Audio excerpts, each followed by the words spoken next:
Bible గ్రంథమునందు సొలొమోను అనేటువంటి గొప్ప మహారాజును మనం చూస్తాం. అతడు మరి రాజైనటువంటి దావీదు అంటే అతని కుమారుడు.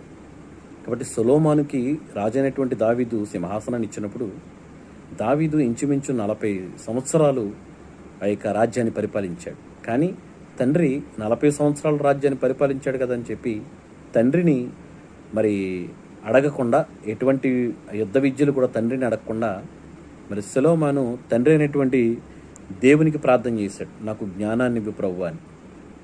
అదేవిధంగా అసలు సొలొమోను ఎవరు అనేటువంటి ఆలోచన మనకు వచ్చినట్లయితే, రాజైనటువంటి దావీదు ఎన్నెన్నో యుద్ధాలు జరిగించాడు. రక్తపాతాలు అతని వల్ల చాలా కలిగాయి. అయితే ఇటువంటి రక్తపాతాలు నా తర్వాత నా కుమారుని విషయంలో ఏం జరగకూడదని అతనికి సమాధానకర్త అని అర్థమిచ్చేటువంటి ఆ పేరును సొలొమోనుగా పెట్టాడు.